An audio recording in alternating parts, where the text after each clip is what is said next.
Good afternoon. Today we're in the greenhouse again, and we're going to be working on a tree. I got to do some staking on it.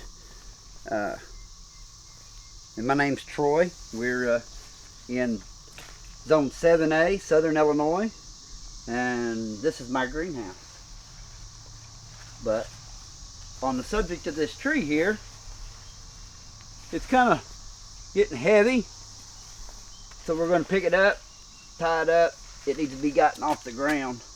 It's going to definitely, as heavy as it is, this one stake I've already drove in here is surely not going to be enough. So I'm kind of going to see where I'm going to set this one here. I think it needs to kind of go. It's kind of hard to get down through here between these pieces of fruit. There we go. Yes. Kind of tap that in there.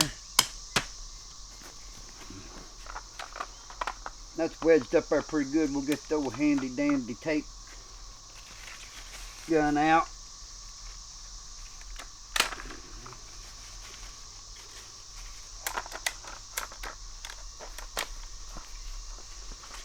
Try to get in here.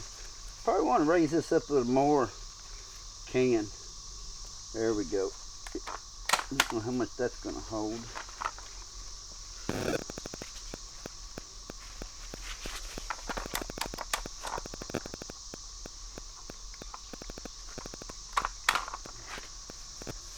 Definitely want to tie it a couple places in there so it holds it good. This stick's going to get big and it's going to be heavy. So I think I'll put another one across here the other way too, like this. Should help it a little bit too. That way it's kind of crossed there like an X. Hopefully it'll help this all. That's enough on there to keep it from sliding down and around. Try not to lose no figs here. Come on up here and tie it off one more time, or maybe even two more times. Yeah. Like I said, I don't think at this point I could put too many on it, just to, it's less stress on the rest of them.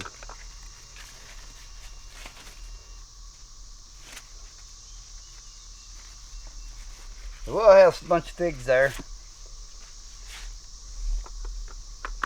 This is one we tied down here the other day with the horseshoe.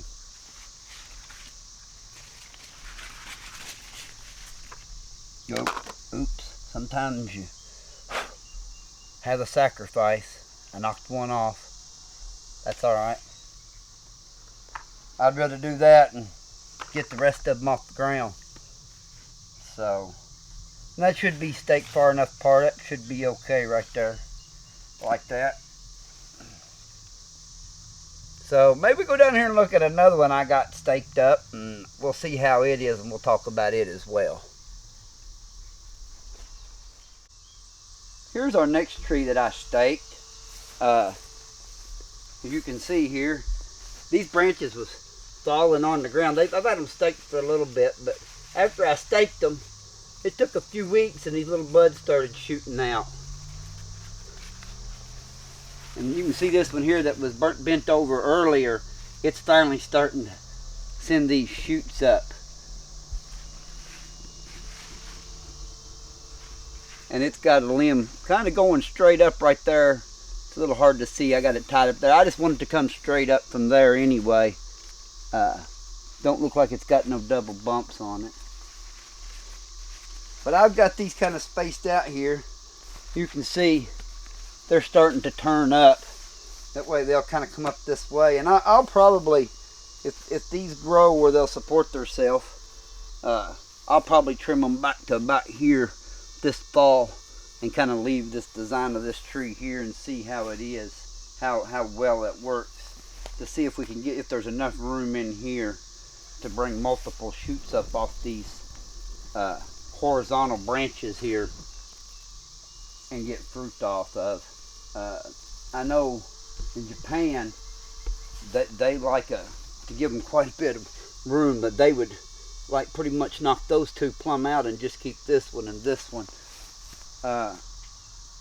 and I'm sure they know more about it than me, but let's just see what the setting is here in the greenhouse, and see what we can produce and how well it works in the greenhouse. Maybe we can get some of these that are a little closer together on some of these varieties. Like I said, we're learning with everybody here. This is a research project. So, and I noticed that on this tree as well while we're looking at it. These here are starting to grow too good. So, and you can see it's been pulled down here. We pulled this down last winter. But when you pull them over, it starts making them grow like that. I don't really think we got no... You always want to come and inspect, make sure you're not getting no girdling. There's plenty of room for that to expand out. But, you know, this tree, while we're standing here, let's just see. I bet you we might be able to take this off of here now. It's been on here long enough. You know, that's pretty acceptable. If this thing, as these branches grow, it'll probably lay down a little bit more. And then I'll be tying it up. But we're going to go ahead and pull this off here so you don't have to take no chances of it girdling. So you do got to come back on these things when you have them tied down and inspect them. And if they're kind of staying down where you want them closer, I think that's all right. It might could come on down here and put some green tape on it. But for now, let's untie it and give it a break and see what it does. Now come on around this side over here.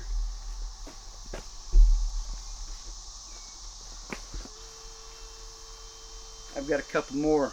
These are bigger, heavier branches that have I've gotten tied up on it, and I think they're at a decent enough space apart.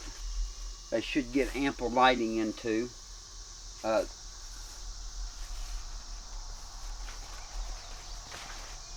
One might get rid of that branch, but for the most part, it ought to be getting ample light.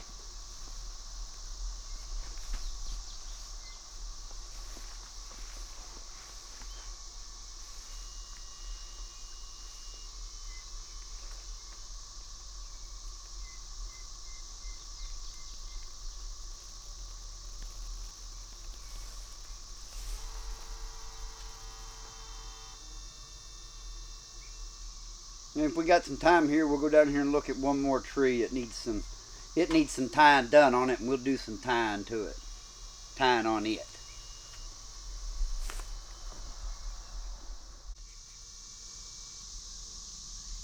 Well, here's the next tree we're working on. This is cavaliere.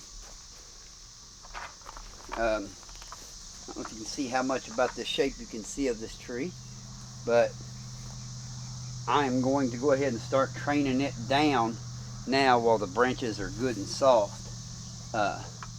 This is one of those that I had not pruned intentionally because I thought I could get the shape from what it was to what I wanted it to be when I pruned it here 2 years ago.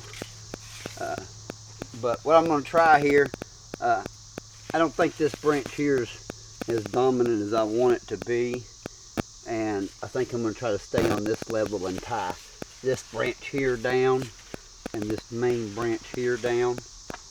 And then this limb here can actually come out more this way, like that. But I think I'm going to go ahead and tie it like that. And since this is so far off of that, you don't always want to pull it over that far and leave it tied.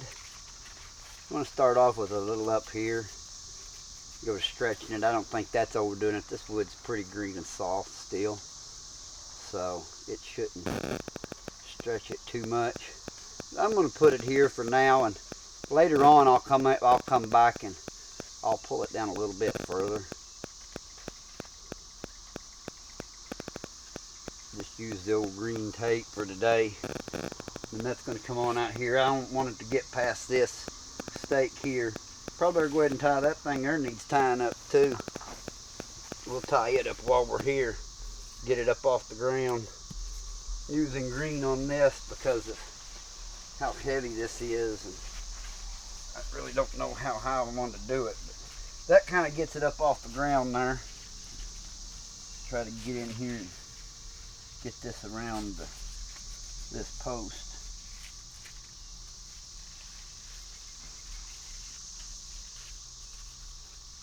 Got to get your branches up off the ground. Bugs and rot will come in on you. You'll lose your fruit. Them roly-polies love to eat figs. And they'll eat them before they're even ripe. Alright, so let's get back on looking at this cavaliere tree. We're going to tie this other side of it down here. I think that's okay. I'm not too worried about that stretching or busting. It's still fairly green. It's starting to lignify.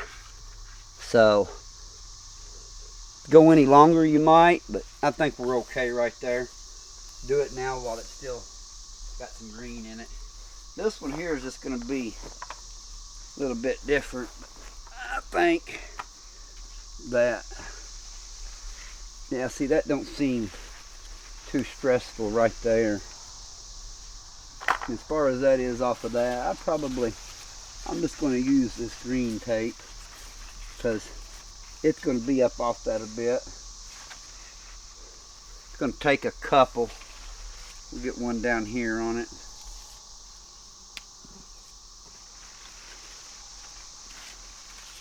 Probably take about 3 actually to really hold it.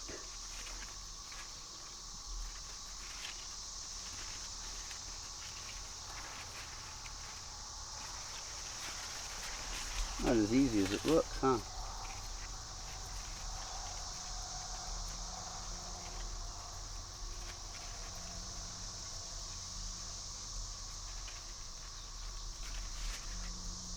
And I'm going to get on back on the back half of this toward the base of the tree and kind of put a little bit on it here too. That'll help. And then we'll put another piece up there on the other end, kind of help hold it straight.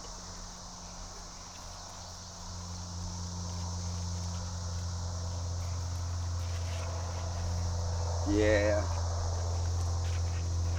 Probably put one right here. And that'll let this tip start going up like that. That'll pretty much hold that.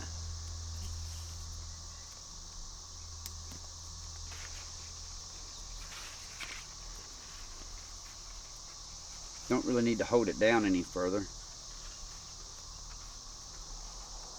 Just so it don't start turning up back there. That's more of the reason for this one. So that it don't turn up back here at this last conjunction. Because if you don't put this one out here, what'll happen is this thing will get out here and it'll start turning up like this. And I don't want it to do it back here. I want it to do it up here. So let's go over here while we're here and we'll look at one more. This Cordon blanc and negra needs a little time too while we're at it. We'll start right here and just pull it on over here. And I think I might get away with doing this one here like this. So see, sometimes, just depends on the tree, you can go ahead and use that thing there, it'll reach out there. Go ahead and do it one more time.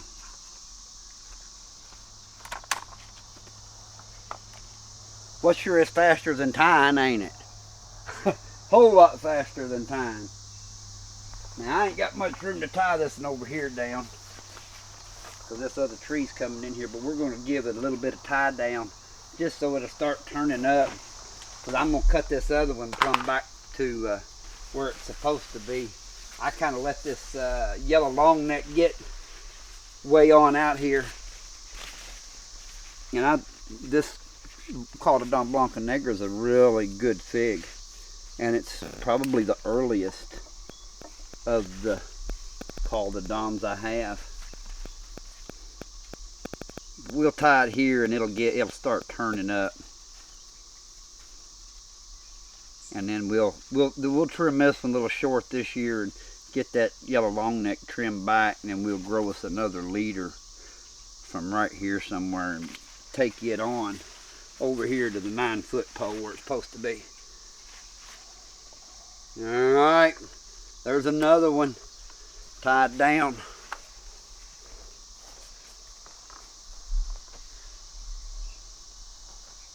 Well, thanks for watching. I'm showing different tree styles here, what you can and probably shouldn't do, and what you might be able to get away with. So, and we'll see what these look like a little later on as we start picking figs off of them. As you can see at this point, at the end of last weekend of May, they're full of figs.